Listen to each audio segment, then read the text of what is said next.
foolishness. Now you only get it in your night dress. Discard all the naughty nights for niceness. Landed in a very common crisis. Pues estamos en el Faradio. Como cada mes abrimos el espacio de En Lucha, que hacemos siempre de la mano de UGT Cantabria, donde hablamos de distintas cuestiones que tienen que ver con la clase trabajadora, con los derechos de las personas trabajadoras en Cantabria o a nivel más general. En esta ocasión estamos con José Giraldez, que es el secretario de la Federación de Servicios, Movilidad y Consumo de UGT en Cantabria. Muy buenas, José.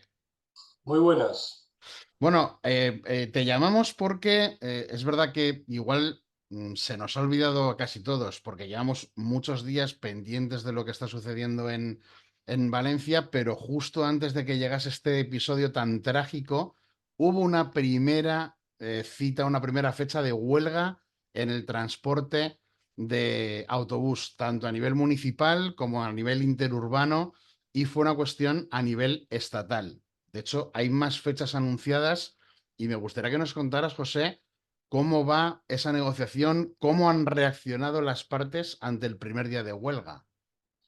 Bueno, en primer lugar decir que la huelga está todavía ahí. La próxima podría ser el día 28 de noviembre, 29, y luego ya entraríamos ya en una situación que, si esto sigue, pues podría acabar en una huelga indefinida. Hay que decir también que la situación es ahora, hay que cogerlo ahora, porque ya hay otros que ya han avanzado, como el transporte de mercancías, donde llegamos a un acuerdo.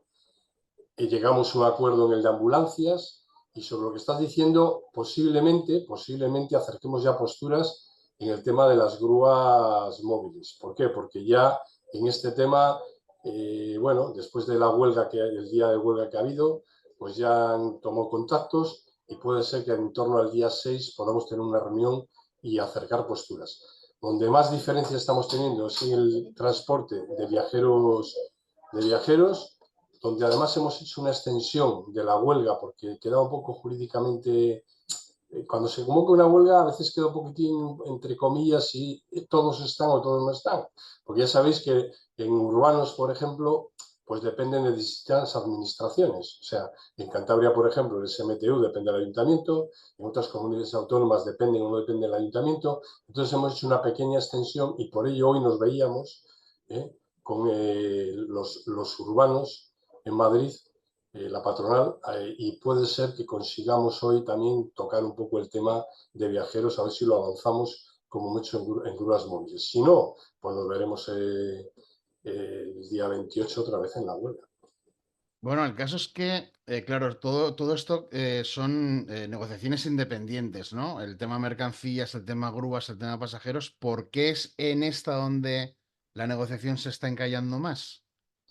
Bueno, como bien dices, es un sector que está bastante diversificado.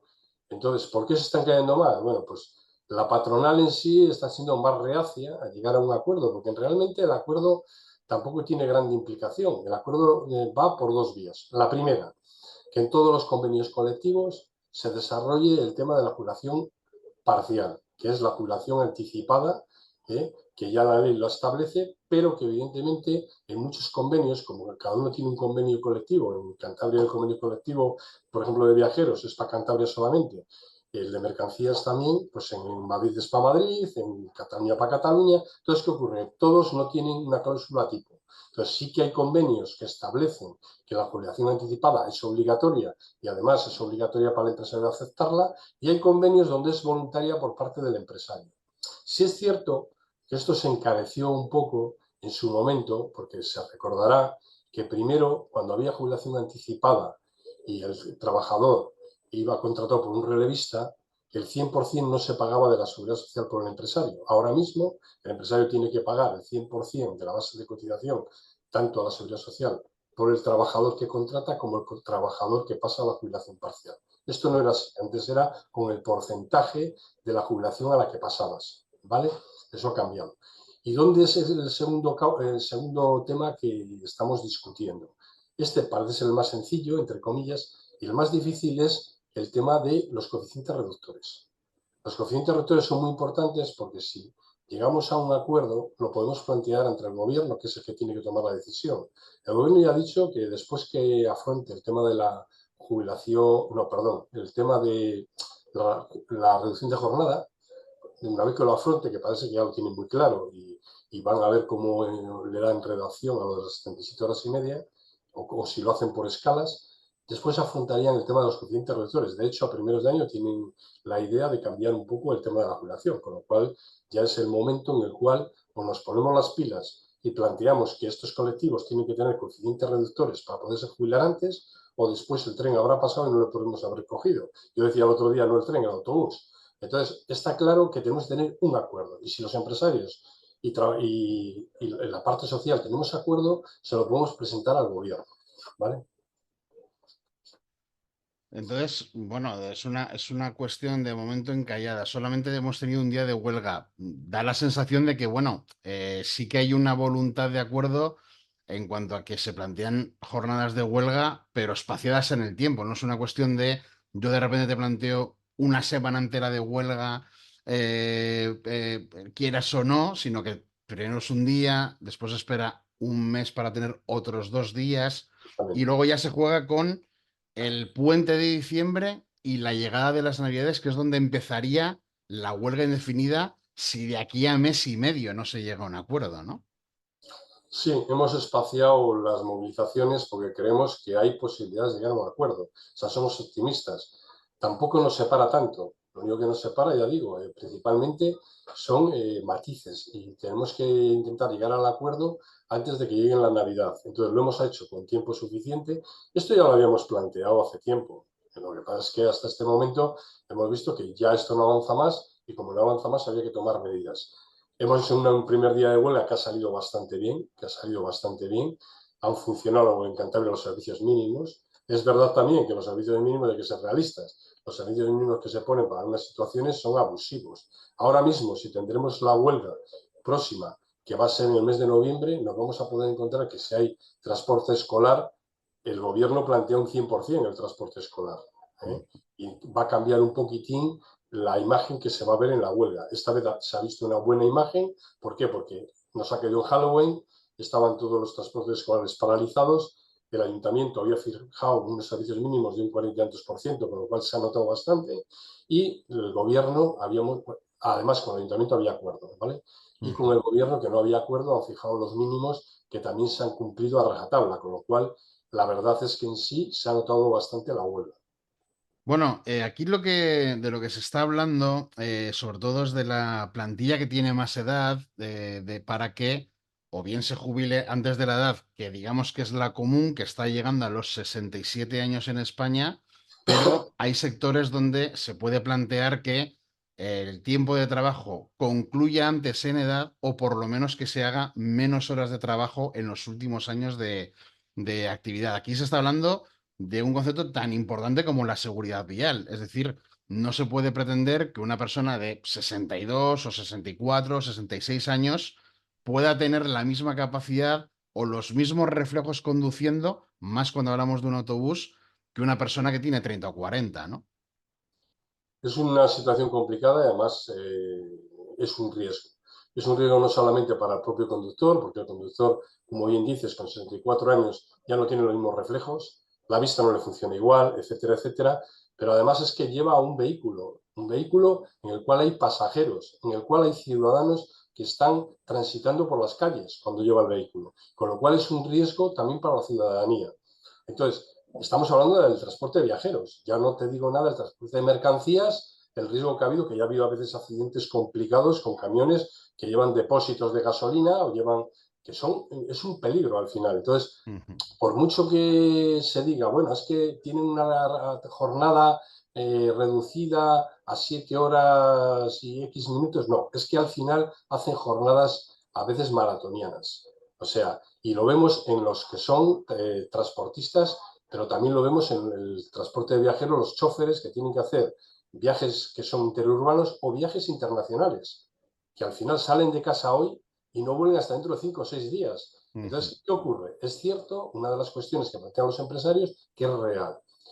Es un sector complicado para encontrar trabajadores, para encontrar choferes. De hecho, si uno da una vuelta, sobre todo en mercancías, se ve mucho transportista que es polaco, que es rumano, que son de países del este. ¿Por qué? Porque es complicado. Pero es complicado también porque desde las partes empresariales no fomentan la formación y sobre todo no fomentan la incentivación. Porque es que además no es solo el tema económico. O sea, tú puedes tener un buen salario, unos buenos incentivos, pero en el tiempo, cuando tienes 30 años, no tienes el problema. El problema lo tienes cuando llevas 30 años en el camión o llevas 30 años en el autobús y tienes que ir a Alemania. Y tú dices, mira, perdona que te diga, pero ya no quiero ir a Alemania porque no tengo los mismos reflejos, porque tengo problemas, porque todos lo sabemos. Cuando hacemos un viaje y nosotros mismos en coche y solo hacemos un viaje de 8 horas, siempre tienes un incidente. No un accidente, perdón, pero es un incidente. Alguien que se te cruza, alguien que al adelantar le ha pasado algo. Ese incidente no se tiene en cuenta, pero es un incidente que puede haber creado un accidente. Y todo este colectivo los tiene, los tiene. O sea, a mí me decía un camionero no hace mucho, dice, joder, es que me ha adelantado uno y se me ha puesto delante el camión.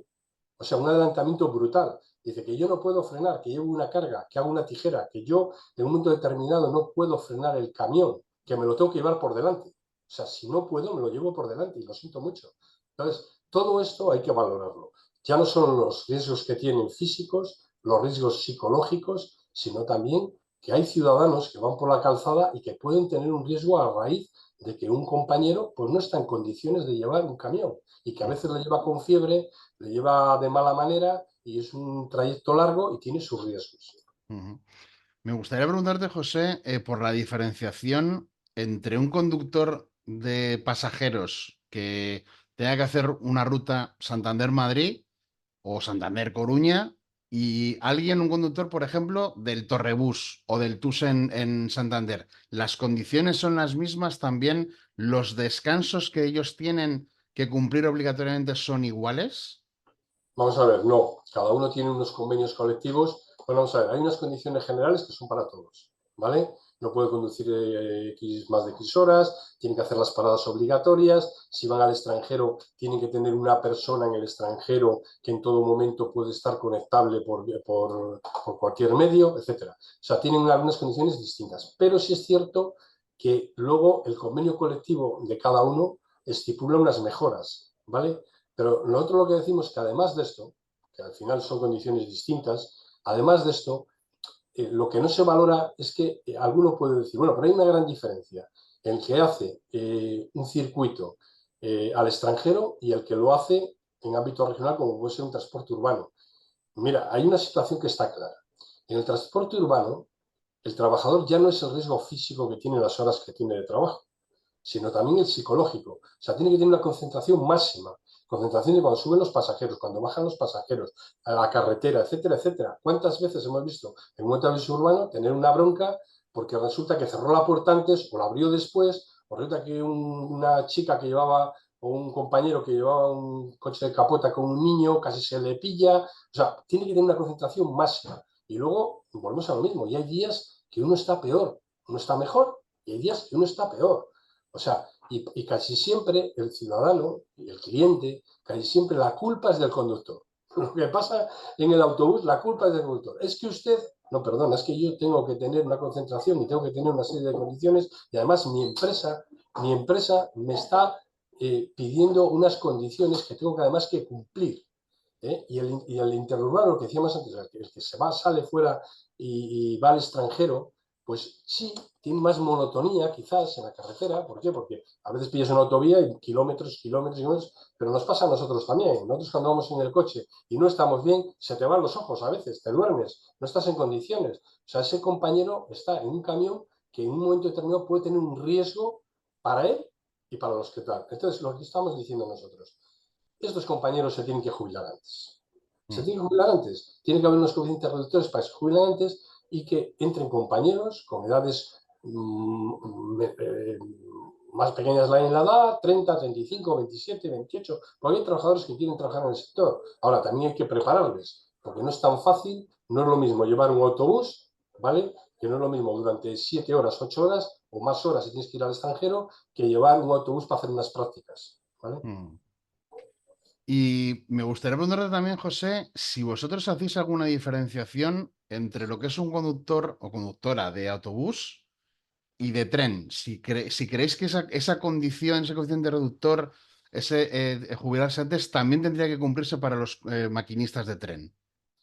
Lo tienen ya los maquinistas. Ujú, Los maquinistas ya lo tienen, ya está promediado. Ahí hay unos sectores como la marina, o sea, el tema de marina, el tema de, o sea, del mar, el tema de los maquinistas, el tema de la minería, ya tienen coeficientes reductores, ¿vale?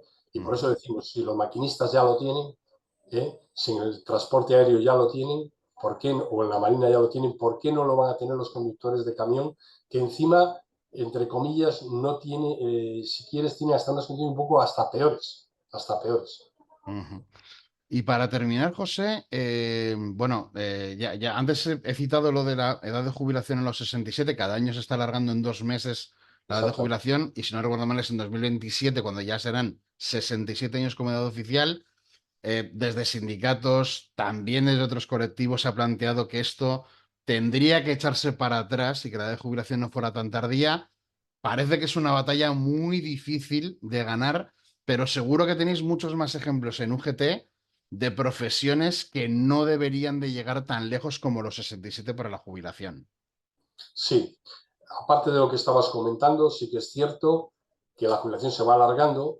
Es verdad que el gobierno lo que intenta en su momento es que la bolsa que hay de las pensiones llegue, ¿no? Que cada vez sabemos todos que el baby boom se produce ahora y entran muchísimos trabajadores en la jubilación, y lo que intentan es que sea sostenible, ¿vale? Pero hay que buscar fórmulas. Nosotros sí que hay colectivos. Nosotros no hace tanto lo reivindicábamos para los compañeros de la seguridad privada, ya lo tiene la policía. Y los compañeros de la seguridad privada pues tienen un riesgo, pero un riesgo importantísimo, ya no físico, que no es lo mismo, y se ve solamente a los compañeros de seguridad cuando les ves que no tienen las mismas condiciones físicas que tenían con 25 o con 27 años. Con 67, 64, 63 no pueden tener las condiciones. Entonces hay que darles una salida, y luego porque además son compañeros que están haciendo a veces actividades de mucho riesgo, de mucho riesgo. Mm. Están llevando en camiones blindados dinero, están atendiendo en centros comerciales los problemas que puede haber de robos, y supermercados, en los bancos. O sea, son compañeros que hay que darles una salida también con coeficientes reductores para reducir la edad de jubilación. Y otro colectivo, bueno, hay más colectivos, pero otro colectivo que hemos reivindicado, porque además creemos que es muy difícil que una trabajadora o trabajador de este sector termine con la edad de jubilación en 65 y menos de 67, son las camareras y camareros de pisos. Es un sector que no solo nosotros, hay otras asociaciones que lo están reivindicando, porque es muy raro encontrar camareras y camareros de pisos que con más de 10, 15 años en su actividad no tengan problemas musculoesqueléticos, no tengan problemas fisiológicos. O sea, es normal encontrarles con problemas de rodilla, problemas de cadera, problemas de lumbares, problemas. ¿Por qué los tienen? Porque es que es una tarea muy difícil. O sea, si nosotros, yo pongo el ejemplo, si nosotros cuando hacemos una cama en casa nos cuesta, que nos cuesta a todos, no, imaginaros 7 horas y 10 minutos haciendo camas. Pero Mm. imaginaros encima en algunas empresas que son pequeñitas, que están en costa, que están en sitios de verano, etcétera, que hacen más de 7 horas todavía. O sea, imaginaros eso un día, 2 días, 3 días, y eso un año, 2 años. O sea, es un tema que tienen que tener destrozados las articulaciones. Se ve, claro que se ve. Se ve además que estas compañeras y compañeros, cada 2 años más o menos a veces, tienen que pasar por el fisio. Tienen que Ujú. pasar por el fisio. Nosotros hemos tratado en el convenio colectivo de meter la obligación de que esa parte fisio la paguen las empresas, porque no viene derivada de un accidente, perdón, de una enfermedad, viene derivado de accidente de trabajo, de enfermedad laboral. No se ha reconocido, no se ha reconocido, pero debería estar reconocido. Y ya no 2 años, se tendría que hacer todos los años varias revisiones, porque compañeras, nosotros conocemos compañeras que cada 2 meses tienen que ir al fisio. ¿Por qué? Porque tienen amontonamiento en los músculos, tienen bultos, porque te salen. O sea, si tú haces repetitivamente un proceso, pues acabas cargándote las muñecas, acabas teniendo mal los codos, acabas cargándote las rodillas. Y otro tema que estamos planteando, que en Baleares se ha conseguido ya, es que a ver si de una vez por todas las camas son elevadoras. O sea, las camas se puedan elevar para que la camarera de pisos, el camarero de pisos pueda hacer las camas a la altura de su pecho, o sea, a la altura razonable, una altura que no tengas que estar agachándote, porque además a la hora de agacharte no todo el mundo lo hace igual. Hay algunos que lo hacen entre comillas bien y hay otros que lo hacen muy mal. Y cuando lo haces muy mal, las lesiones son mayores y se producen primero. Entonces, lo hemos intentado el convenio, no ha habido manera, sabemos que son costos. El gobierno aquí tendría que tomar medidas, el gobierno tendría que tomar medidas y subvencionarlo como ha hecho en Baleares, que lo han subvencionado y ahora mismo lo veis cuando vais a Baleares, que casi todos los hoteles tienen camas elevadoras. Y esto al final quita mucho riesgo para las camareras y camareros de pisos, sobre todo en el tema de penosos. Bueno, esto último que has dicho, José, vale para recordar una vez más la importancia de la prevención de riesgos laborales. Y aquí da igual que hables de un camionero, de una conductora de autobuses del TUS o de una camarera de piso, etcétera, etcétera, que eso siempre es muy, muy necesario. Así que José Giralde, secretario de la Federación de Servicios, Movilidad y Consumo de OGT en Cantabria, ha sido un placer tener estos minutos contigo y muchas gracias por atender la llamada del Faradio. El placer es nuestro. Gracias y cuando queráis. Un abrazo. Un abrazo.